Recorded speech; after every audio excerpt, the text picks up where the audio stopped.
Bienvenue à tous dans notre exploration de Web3. Vous avez peut-être entendu parler de cette révolution numérique, mais entre le jargon technique et les promesses parfois extravagantes, Oui. il est facile de s'y perdre. Tout à fait.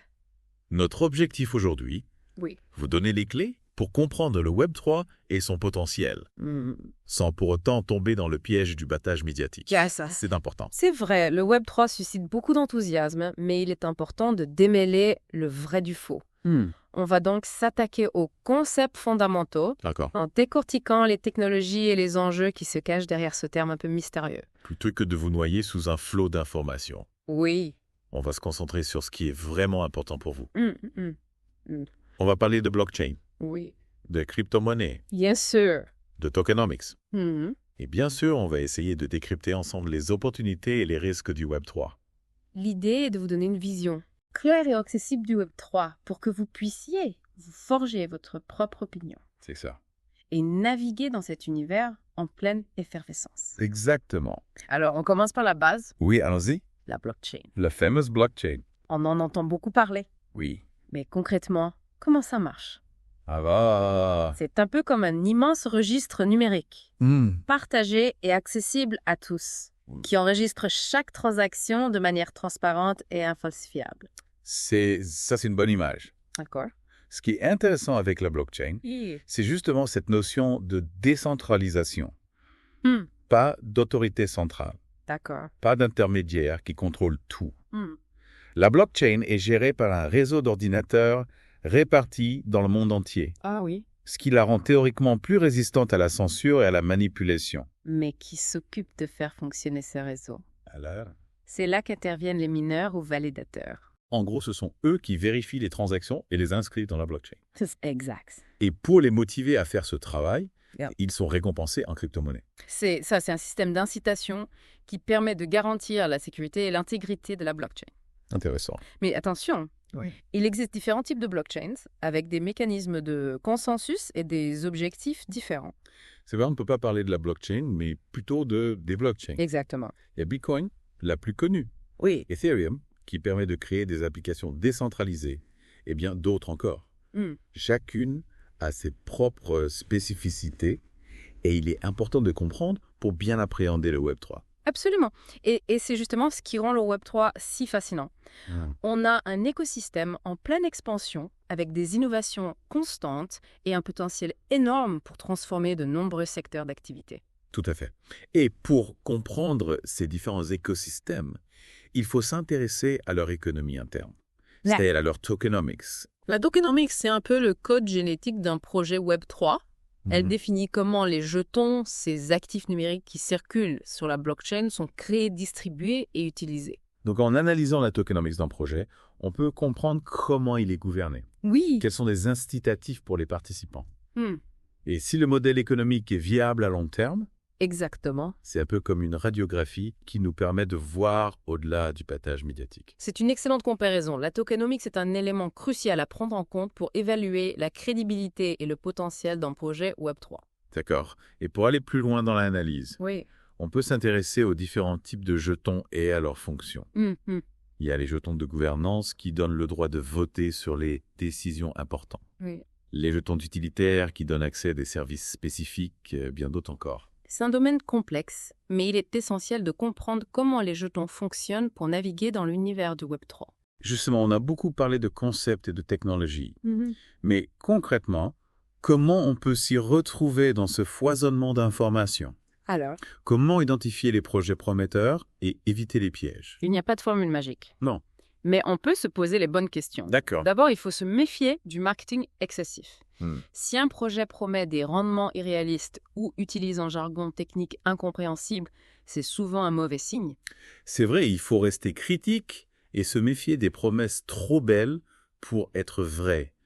Il faut creuser, s'informer et comprendre le fonctionnement réel du projet avant de s'engager. Exactement. Ensuite, il est important de se pencher sur la documentation du projet. Est-ce qu'elle est claire, complète et accessible? Est-ce que le white paper explique de manière transparente la technologie, l'équipe et les objectifs du projet? Si la documentation est floue ou incomplète, c'est souvent un indicateur de manque de sérieux.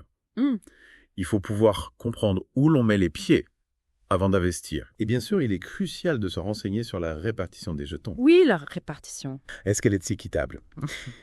Y a-t-il des mécanismes pour éviter la concentration excessive de jetons entre les mains de quelques individus? C'est une question de transparence et de gouvernance. On veut éviter les projets où une poignée de personnes contrôle la majorité des jetons et donc le pouvoir de décision. Absolument. Il est important de s'assurer que le projet est conçu de manière à favoriser la participation et la décentralisation. On a beaucoup parlé de blockchain et de tokenomics, mais le Web3, c'est bien plus que ça. Oui, bien sûr. On parle aussi de couches, Oui. de layer 2, de solutions de scalabilité. C'est un peu comme construire une maison, Oui, c'est une bonne image. avec différentes couches qui s'ajoutent pour apporter de nouvelles fonctionnalités. Exactement. La blockchain, c'est la fondation, la couche 1. Mais pour répondre aux besoins croissants du Web 3, on a besoin de solutions plus performantes, plus rapides et moins chères. Oui, c'est vrai. C'est là qu'interviennent les couches supérieures comme le layer 2. Le layer 2, c'est un peu comme une autoroute qui permet de fluidifier le trafic sur la blockchain. Exactement, une excellente comparaison. Il existe différentes technologies de layer 2, comme le Lightning Network pour Bitcoin ou Polygon et Optimism pour Ethereum. Tout à fait, ces solutions de scalabilité sont essentielles pour permettre au Web3 de se développer et de toucher un public plus large. Et pour prendre des décisions éclairées dans cet univers complexe. Oui. On a besoin d'outils d'analyse. On a déjà évoqué l'importance de la tokenomics. Oui. Mais il existe aussi l'analyse technique et l'analyse fondamentale. Alors, l'analyse technique se base sur les graphiques et les indicateurs pour identifier des tendances et prévoir les mouvements de prix. L'analyse fondamentale, quand elle se penche sur les fondamentaux du projet, l'équipe, la technologie, l'adoption, le marché. D'accord. C'est un peu comme choisir un investissement dans le monde réel. On peut regarder les performances passées, mais il faut aussi comprendre le business model, l'équipe dirigeante et les perspectives d'avenir. C'est une approche complémentaire qui permet de se forger une opinion plus complète sur les potentiels d'un projet Web3. Tout à fait. On a couvert beaucoup de terrain dans cette première partie. C'est vrai. Mais je pense qu'on a déjà une bonne base pour comprendre les fondamentaux du Web3. On a parlé de blockchain, de tokenomics, de couches d'analyse. Et surtout, on a essayé de vous donner les clés pour décrypter cet univers complexe et identifier les projets qui valent la peine d'être suivis. Maintenant, j'aimerais savoir ce que vous retenez de cette première partie. Qu'est-ce qui vous a le plus surpris? Oui. Qu'est-ce qui vous a donné envie d'en savoir plus? Bonne question. On se retrouve très vite pour la deuxième partie de notre exploration du Web3. Avec plaisir. Restez connectés. À bientôt, SO. On a beaucoup parlé de l'analyse des projets Web3, mais j'aimerais qu'on s'attarde un peu plus sur la tokenomics. Ouais. C'est vraiment un élément central pour comprendre le fonctionnement d'un écosystème et son potentiel à long terme. Vous avez raison, la tokenomics est souvent présentée comme un élément clé, mais on ne rentre pas toujours dans le détail. Concrètement, à quoi faut-il faire attention quand on analyse la tokenomics d'un projet? Il y a plusieurs aspects à prendre en compte. Oui. Tout d'abord, la distribution des jetons. Comment sont-ils répartis entre les fondateurs, les investisseurs, la communauté? Ouais. Est-ce qu'il y a un risque de concentration excessive du pouvoir? C'est un point important. On veut éviter les projets où une petite élite contrôle la majorité des jetons et donc la gouvernance du projet. Exactement, il faut rechercher une distribution équilibrée qui favorise la participation et la décentralisation. D'accord. Ensuite, il faut s'intéresser au mécanisme d'émission des jetons. Oui. Est-ce qu'il y a une inflation contrôlée? Comment les nouveaux jetons sont-ils créés et distribués? C'est vrai, on ne veut pas se retrouver avec une inflation galopante qui dévalue nos jetons. Oui. Il faut comprendre comment l'offre et la demande sont régulées. Absolument. Et puis, il y a la question de l'utilité des jetons. Ah oui, l'utilité. À quoi servent-ils concrètement?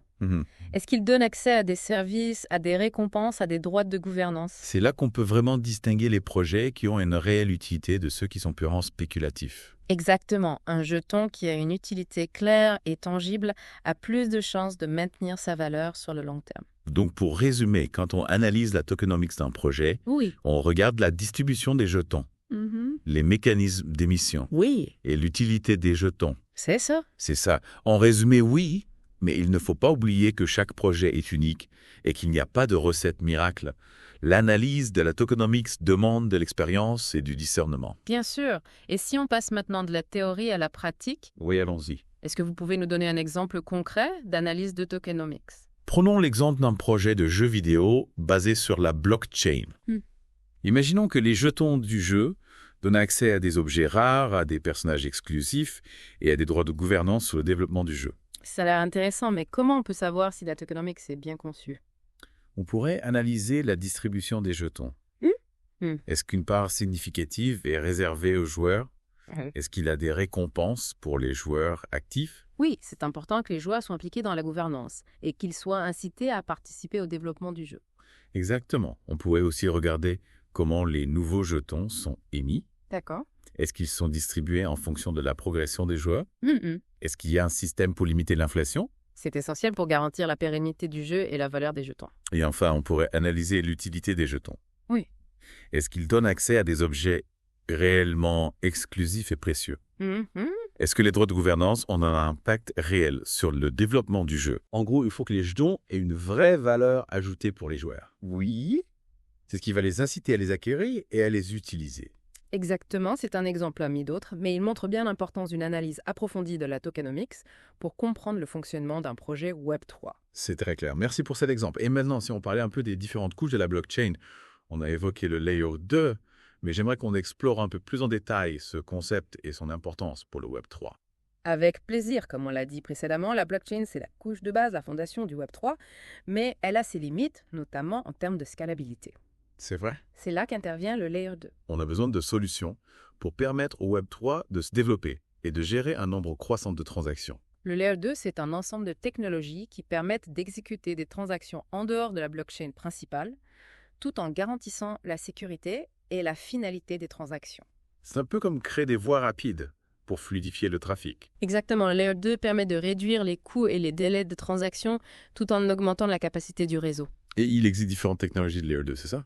Oui, il y a plusieurs approches chacune, avec ses avantages et ses inconvénients.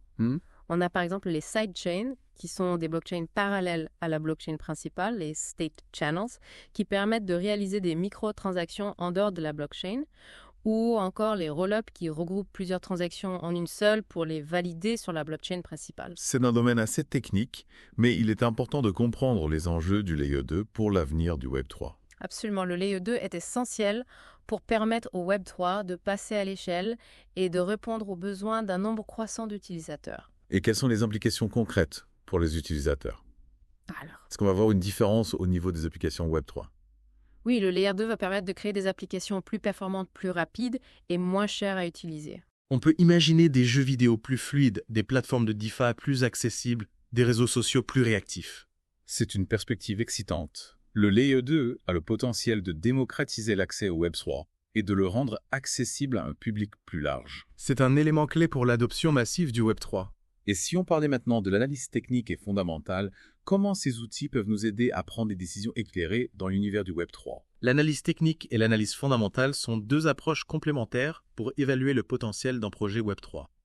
D'accord. L'analyse technique se base sur l'étude des graphiques et des indicateurs pour identifier des tendances et prévoir les mouvements de prix. C'est un peu comme lire les lignes de la map pour anticiper l'avenir.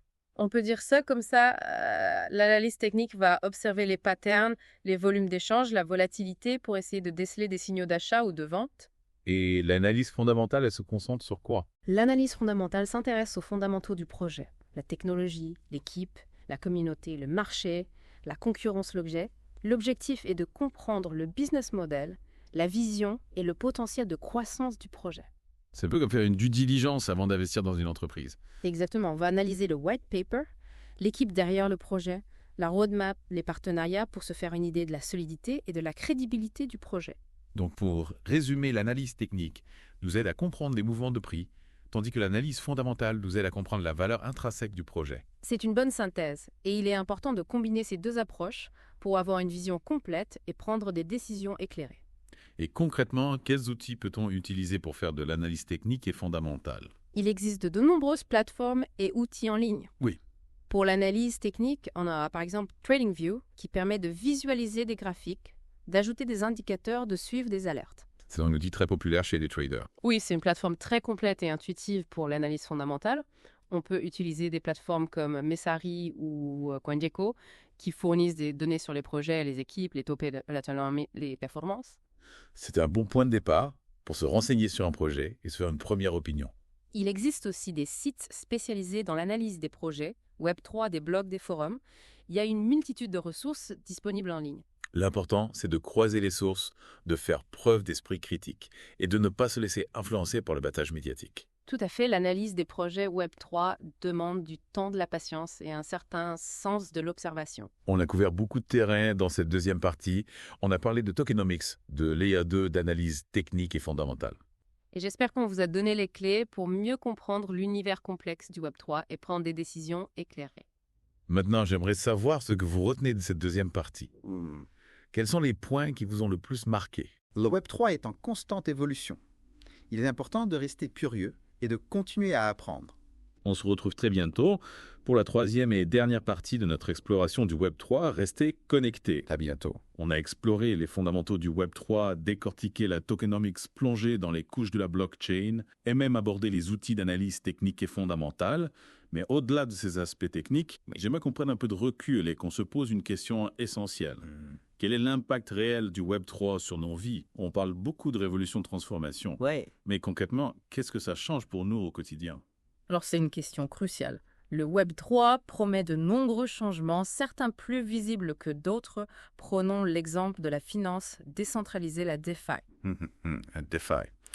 Grâce à la blockchain et aux contrats intelligents, on peut désormais emprunter, prêter, investir et gérer ses actifs numériques sans passer par des intermédiaires traditionnels comme les banques. C'est une véritable révolution pour l'accès aux services financiers, surtout pour les populations qui sont exclues du système bancaire traditionnel. Exactement. La DeFi offre une alternative plus transparente, plus accessible et potentiellement moins coûteuse.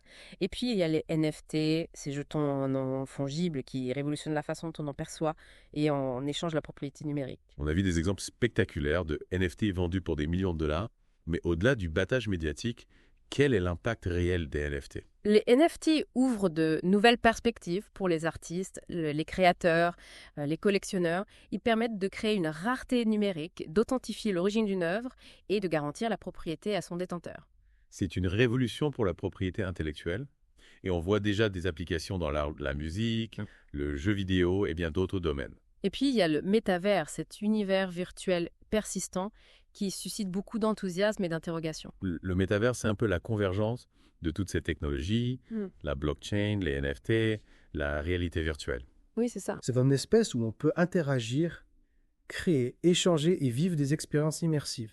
Certains voient le métavers comme l'avenir d'Internet. Un lieu où on va travailler, se divertir, socialiser et même faire du commerce. C'est une vision fascinante, mais il reste encore beaucoup de défis à relever pour que le métavers devienne une réalité pour le grand public. Oui, il y a des questions de scalabilité, d'interopérabilité, de sécurité, d'accessibilité. Il faut encore beaucoup d'innovation et de collaboration pour que le métavers puisse tenir ses promesses. Mais malgré ces défis, le Web3 est en marche et son impact sur nos vies ne fera que s'accentuer dans les années à venir. Il est important de rester informé, de se poser les bonnes questions et de participer à cette révolution de manière consciente et responsable. Alors pour conclure cette exploration du Web3, qu'est-ce que vous en retenez? Qu'est-ce qui vous enthousiasme le plus? Qu'est-ce qui vous inquiète? Pour moi, le Web3 représente une opportunité unique de construire un Internet plus ouvert, plus équitable et plus respectueux de nos données. C'est une révolution qui est encore en cours et il est passionnant de la suivre et d'y participer. Merci de nous avoir accompagnés dans cette plongée au cœur du Web3. J'espère que cette exploration vous a permis de mieux comprendre les enjeux, les opportunités et les défis de cette révolution numérique. N'oubliez pas, le Web3 est un univers en constante évolution. C'est curieux, informez-vous et participez à la construction de cet avenir numérique. À bientôt pour un nouveau Deep Dive.